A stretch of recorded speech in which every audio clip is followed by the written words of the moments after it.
All right, for those coming into the room, welcome. My name is Jennifer Cho, and I am the Chief Customer Officer here at CreatorIQ. I'm ecstatic to be able to have this conversation today, to speak with two of our amazing leaders and our customers about this conversation that we kicked off during the keynote. Our new product, SafeIQ, is supporting the way that we talk about brand safety and brand suitability. I'm so excited to be on this stage to have this conversation, and I will let my fellow speakers introduce themselves. Liz? Great. I'm Liz Gramp. I'm the VP of Marketing Communications at Moose Toys. You might know Moose Toys from such hits as Bluey, our partnership with Mr. Beast, Little Live Pets, and in the gifting suite today, Gooey Gooey, so be sure to check that one out. And hello, good morning. My name's Jonathan Stanley. I lead social media and influencer marketing for Lowe's Home Improvement. Lowe's is US-based. We're in the US only, about 1,700 stores. And we are excited because we're coming off the launch of our flagship product, which is called Lowe's Creator. We launched it this past summer. It's a creator network. And we call it like a tiered network or a hybrid network. At its core, you've got affiliate. And so we have an open invite program where people can apply. And if they pass brand safety, which we'll talk about, they can get in. But then for our top tier partners, our VIP partners, you can kind of level up to flat fee sponsorships, brand ambassadorships, et cetera. So we're excited to grow the program. I love that. Thank you both for being here today. So, let's just get into it, right? We talked about brand safety as table stakes, like the parameters in which we have to work through. Now, we at CreatorIQ look at brand suitability as more of a long-term conversation, beyond the traditional things that we have to guardrail or safeguard ourselves against. So, would love to hear your approach or thoughts on the conversation this morning and how you guys both approach the safety as well as the suitability conversation in the work that you do.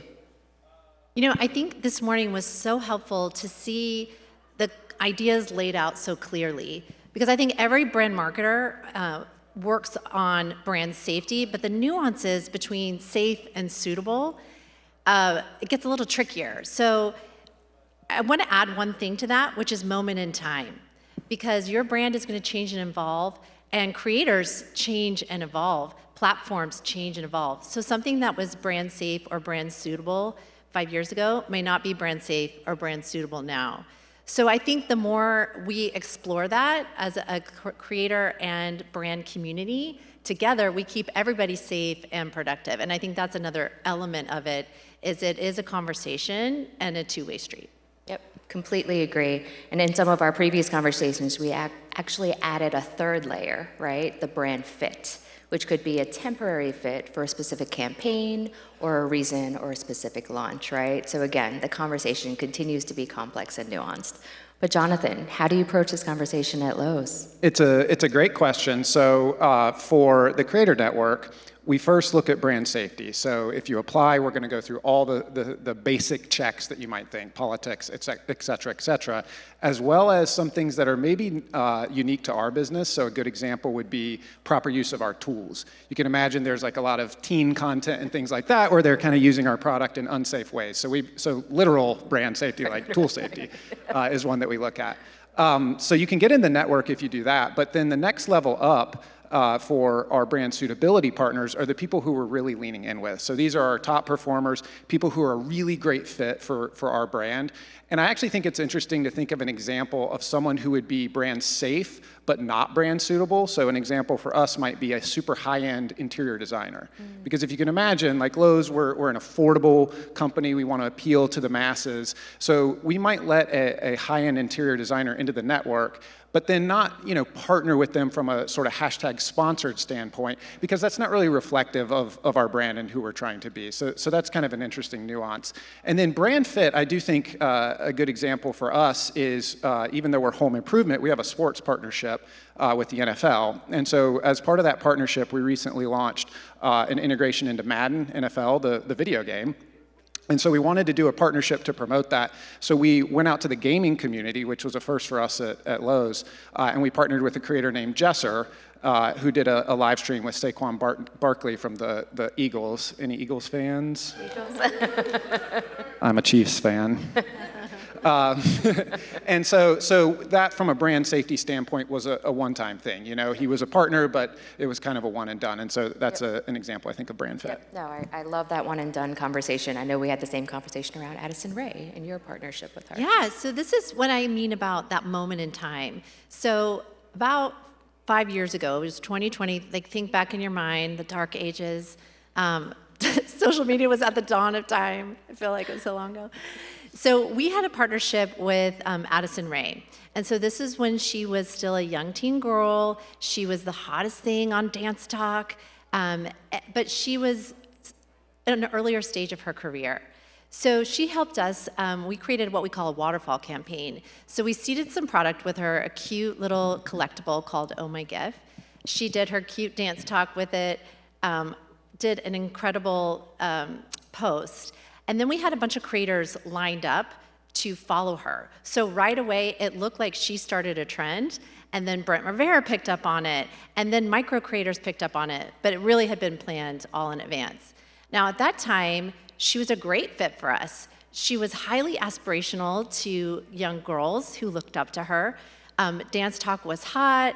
Everyone was home because it was 2020. So the brand safety was there, and the brand fit was there. But as time has gone on, her career has evolved. She's grown up like girls do, which is good for her.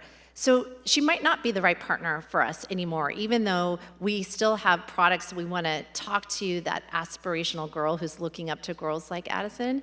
She's probably not a great fit for us now because of the direction she's taken her content.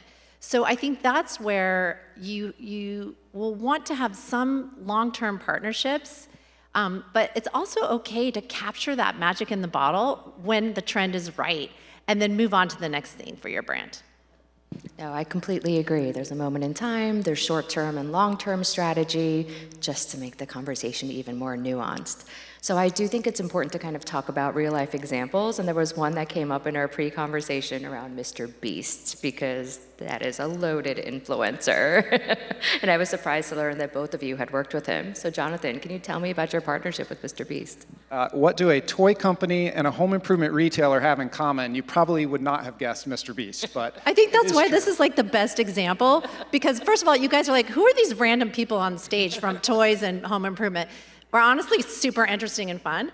And we both have a partnership with Mr. Beast. So talk about audience, brand safety, and brand fit. So for us, it might be a little surprising, but fun fact, Jimmy Donaldson, Mr. Beast, is actually located in North Carolina, in Greenville, North Carolina. That's actually 2 hours away from our headquarters in Charlotte. And he's built an entire compound where he does all these crazy productions, and the closest store to him happens to be a Lowe's. And this has been true for many years. And so there was kind of an organic partnership brewing that we always wanted to pursue. But what kind of got it over the edge was sort of two things. Purpose and product. So from a purpose standpoint, Mr. Beast does a philanthropy video on his main channel once a quarter. It's actually really amazing what Mr. Beast does from a philanthropy aspect. He gives back in a way that he doesn't necessarily have to. And so we wanted to partner with that. We have a reputation campaign that we launched recently. And so it was a great partnership there. So actually in just a week or two, our first video on his main channel will come out. And it is a philanthropy approach, which we're excited for the reach that he offers to reach younger audiences. The second is just product. So I mentioned that he uses our products in a lot of his builds and things like that. So for Beast Games, which is the streaming show on Amazon, season 2 is coming out soon. They just were in production. We actually sponsored all the product for the show, and specifically Beast City, which is like a giant city that he builds for all of his contestants. I mean, he literally builds this thing. So we provided all that product, and then we'll make it shoppable. And it was, I will tell you, it was pretty crazy. Obviously, like building products, turf, ATVs, lighting, LED, acrylic, I mean, all these different things. And so eventually you'll be able to shop that and recreate some of his most famous stunts using product from Lowe's. And so that's the basis of our partnership to reach younger audiences. Y'all, that's pretty interesting and a different way to partner with the creator, right? So thank you for sharing that, Jonathan. I mean, Liz. Yeah, so for us, I think this really, again, illustrates the broad audiences that we talk to. So at Moose Toys, we obviously talk to kids, but we also want to talk to culture, because culture drives trend. So similar to many industries that are trend-driven, we need to make sure that we're relevant all the time. So partnering with Mr. Beast is twofold for us. Certainly, there's the power and the impact of his presence as an influencer. He has audience of all ages and global. So he's really driving culture and driving trend. Secondly, we partnered with him to bring his persona to life because he is so over the top and exciting. And the whole product line, we have a product line with him, Mr. Beast Lab, is based off his Panther. And we're adding more depth and storytelling to that. So you've seen that we've announced an animated show with Mr. Beast. It's his first animated series, and that's gonna add more storytelling and tapping into that creator as storyteller and lore and more than just a persona. So from a brand safety standpoint, it's very interesting to navigate because nobody does it better than Mr. Beast. Like, I'm not gonna tell him anything he doesn't know about YouTube or social or how to drive views.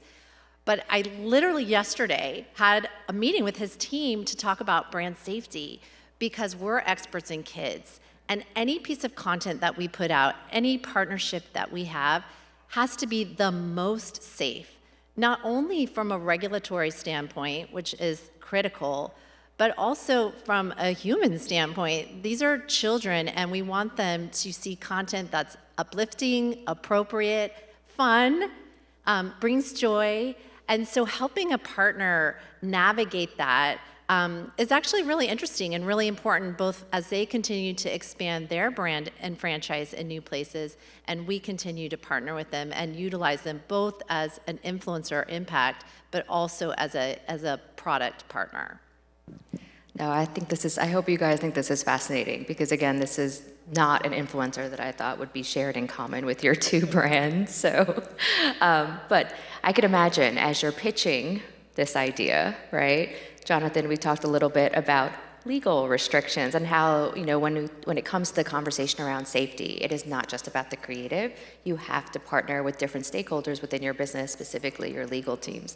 Can you talk to us about how you manage that approach? Bribes. Never show up empty-handed with legal. No, it's funny. A lot of with the launch of the Creator Network, a lot of feedback I've gotten from other brands is like, oh, how do you deal with your legal department? And for us, there's sort of two factors. One is just education. A lot of corporate lawyers are not experts in influencer marketing. They are not experts in the latest FTC guidance on disclosure, things like that. Yeah. Exactly. So we try to really stay educated and help them. And in fact, our senior manager over the program, Kelly Connolly, she could moonlight as a legal expert in influencer marketing. She probably knows more than your average lawyer. So education is one. But the other is actually just this concept of risk versus reward. So to me, lawyers, they are there to tell you of all the risks of anything you might do. And when they help you with contracts, it's to mitigate those risks. But you have to balance that risk conversation with the reward conversation as the business. Yes, we have an affiliate network. Yes, a couple times a post has been not what we want or fraudulent or things like that. But those are one-off situations. We mitigate those risks. And then the reward of all the posts and the sales dollars and the impressions and the share of voice far outweigh. So sometimes it's been helpful for us to kind of paint that picture. You want to listen to your legal, of course. But at the end of the day, if you're zero risk, you're probably boring and irrelevant. So you've got to take a little risk. No risk, no reward, right? Exactly. I agree with everything that you said, Jonathan. I think that's so important, the risk and reward and the education piece. Our company happens to be headquartered in Australia. So that adds another layer of complexity.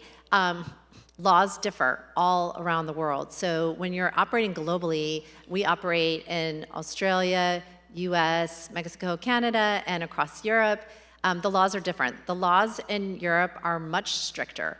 Australia's just introduced a bill not to have social media before kids are 16.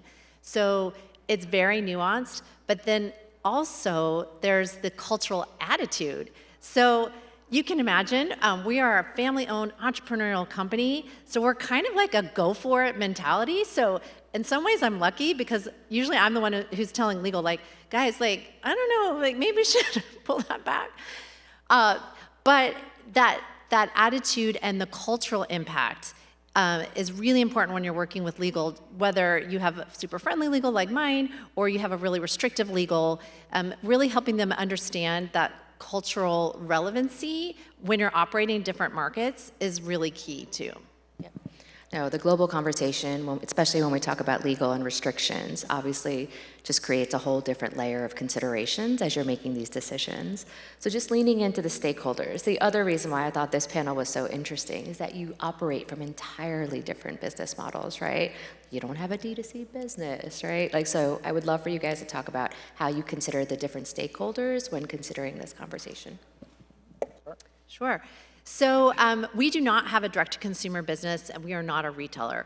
So we work very closely with mass market retailers. So we're available at Walmart, Target, Amazon, and anywhere toys are sold. So Five Below, Kohl's, Myers, you name it, we're there.